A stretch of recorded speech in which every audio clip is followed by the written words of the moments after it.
Hello and welcome back to the Fight Back Falls channel. Physio G here, reminding you to like, share, comment or subscribe to this channel rather. Today I'd like to talk to you about slow reaction time and how that increases the risk of falls.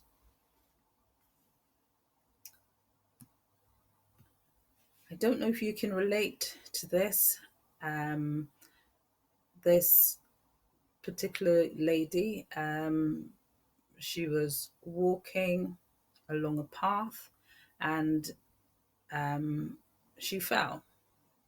And this was her statement. I didn't have time to catch myself or tuck and roll, or even though I knew that's what one should do. And I'm assuming that you can relate to this. It happens so quickly. I'll share a story with you. I was at the airport. I'd flown to the New Orleans and I grabbed my bags and I was connecting to another flight to another country. And so I grabbed my bags. I had case in one hand, I had my carry-on in the other, and I was rushing because the flight was delayed, so my connection time was quite short. And as I'm rushing along, I could feel myself going. And so I thought, my cases, it's okay if they break or whatever. I felt it was more important then in that split second to save myself. So I did a tuck and roll. And I suspect I was able to do that automatically because this is something that I do teach clients who are fallers. And so I did a tuck and roll. And I remember that it's funny now. I remembered the security personnel who I fell in front of, very embarrassing. He said, "Are you okay, ma'am?" I said, "Yes, sir, I'm okay." And I was just trying to get out of there as quickly as possible. Very embarrassing moment. And he said, "Well, I'm glad you're okay, but that was a mean tuck and roll." And there was another passerby who said, definitely. So, anyways, that's my embarrassing moment for today. So, yes, I feel like if I hadn't done that so many times over the past years or so of teaching mainly, I probably wouldn't have done the tuck and roll and would have done the natural stretch my arms out in front of me and ending up sustaining a fracture, which is a very common injury that's seen in females who have a fall. Okay, so let us analyze the facts about slow reaction time or reaction times and the current research. So, average reaction time for a reflexive response are between 10 to 30 milliseconds. And just to put that in perspective, the blink of an eye is between 300 to 400 milliseconds. So we're talking about your reflexes responding 10 times quicker than the blink of an eye. That took some getting used to, trying to form a picture of what that is, but that's just trying to give you perspective on how quickly a normal functioning reflex occurs. And you'll be surprised to know that some individuals have quicker responses than the 10 to 30 milliseconds. So unfortunately, they're age-related reaction responses. As one ages or reflexes get slower, and the nerve conduction. So normally when we're all familiar with the knee tap and the knee jerk response, where you tap the tendon, the quadriceps tendon or the patella tendon, same as the kneecap tendon, and your knee kicks forward quickly.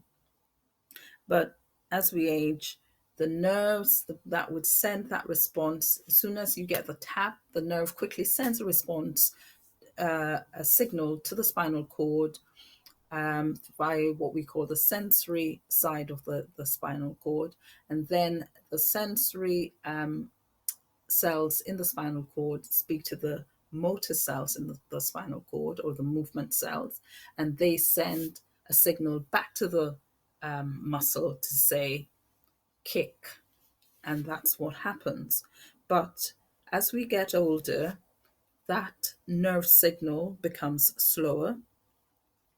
The motor cells, which would indicate or command a response with the kicking of the knee, those motor cells decrease in the brain as we get older. So these are natural changes, but the good news is you can do something about that. Okay, so the big question then is, Gail, can you increase your reaction time? And the answer to that is yes. I'll just share with you some examples of increased reaction time. So athletes, if you're an Olympic fan, for various number of sports where a starter gun comes into play, you will find that the athlete can, there's a potential for a false start. So you will see well-known athletes like Usain Bolt, Linford Christie, swimmers like Ian Thorpe, who have jumped the gun. That's usually the term that's used. They jumped the gun before the gun was called, and therefore were disqualified from that particular event. And that is 0.1 of a second, so 100 milliseconds. If they jump the gun, or if they move before that gun goes off within that 100 milliseconds, then they're automatically disqualified. I don't know if there have been changes to that rule since the recording of this video, but that's just my knowledge of it, current knowledge of the false start or the disqualification which comes with a false start. Okay, you will have typists who, as a beginner, you'll hunt and peck. So you're searching for the keys and tap tap using 2 or 3 fingers. And then as you keep going with that training, you'll find that you're able to do 20 words a minute, 30 words a minute, 75 words a minute, and so on and so forth. So those are 2 examples of how with training and practice you can change your reaction time or speed up your reaction time. So what affects your reaction time, and how does this increase your likelihood of falling? Okay, I'm going to go through about 5 points as to how it affects your reaction time. We've spoken about age related changes. And so, as a result of these age related changes that I spoke of earlier, um, your in older adults, the your coordination breaks down, the force which you would use to generate a response is reduced, and also your speed of movement is reduced. And so, if you're knocked off balance, um, let's say by a pet that ran through your feet, you'll find that when you were younger, you would quickly reach out for something and save yourself, or you do a quick hop or jump or step to save yourself. You'll find that as you get older, um, without any sort of training to address this part of your response, you'll find that you'll inadvertently fall because of these changes. Um, there are also lifestyle habits where before you were quite active. As a younger adult, you were quite active. Now you're not as active because life has happened. You've prioritized the children, the family over yourself. And for others, it could be changes in health. Um, there's a increase in, sorry, not increase, you might have conditions such as Parkinson's disease, such as multiple sclerosis. You might have sustained a stroke, and all these things will impact your reaction time. Um, and we all know the effects of inactivity. Um, and throughout these series of falls risk, you will see activity, exercise being a very key part in you managing those false risks or decreasing those false risks. Excessive alcohol intake, alcohol slows you down. Okay, you feel chilled, you feel relaxed, because it slows you down. So that is self explanatory.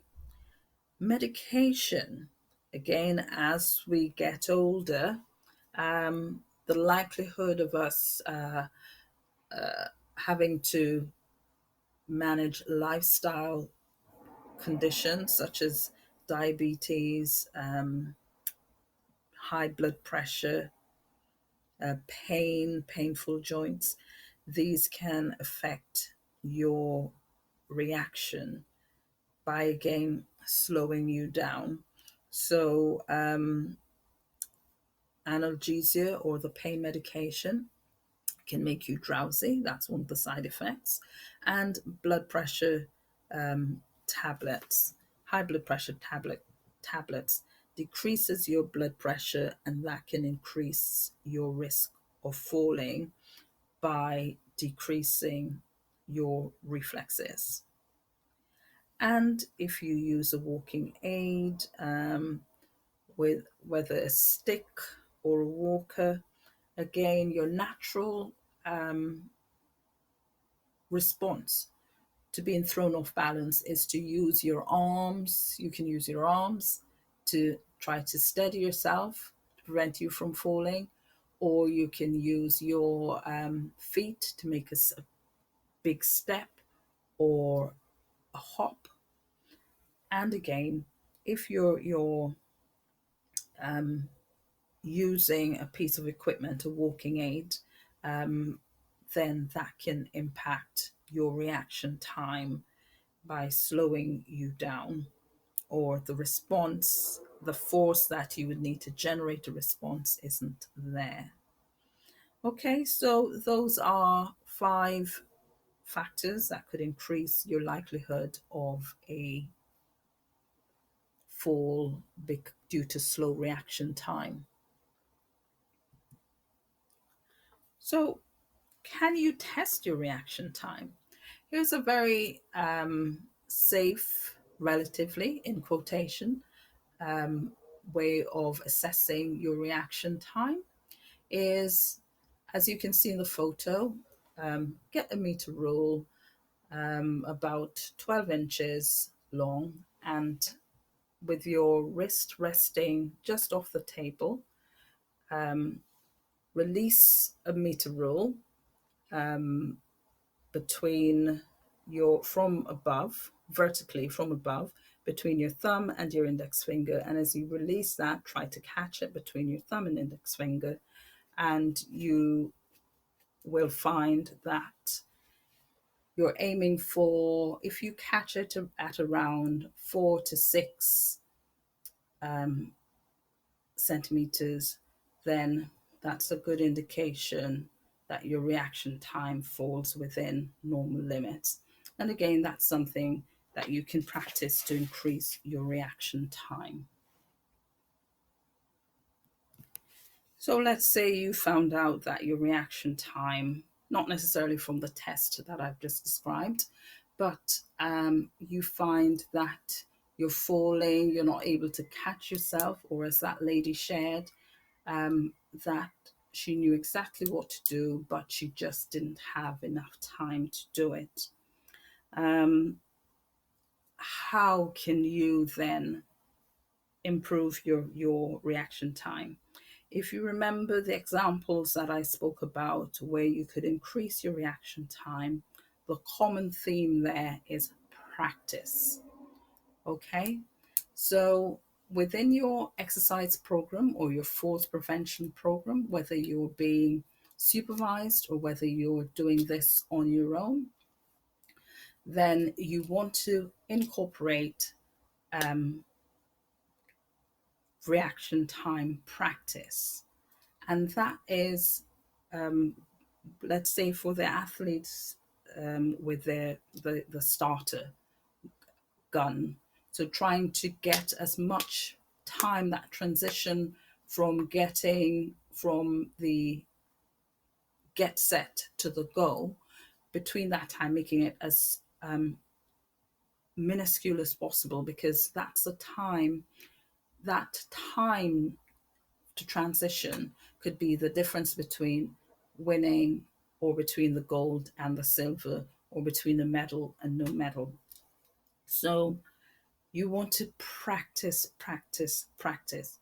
And things you can do is you can, the Nintendo, if you've got a Nintendo game console, you can use that. There are a lot of reaction time type games on the Nintendo that you could use. You could speak to your physiotherapist or your falls specialist about it, or your personal trainer that you would like to incorporate reaction time practice in your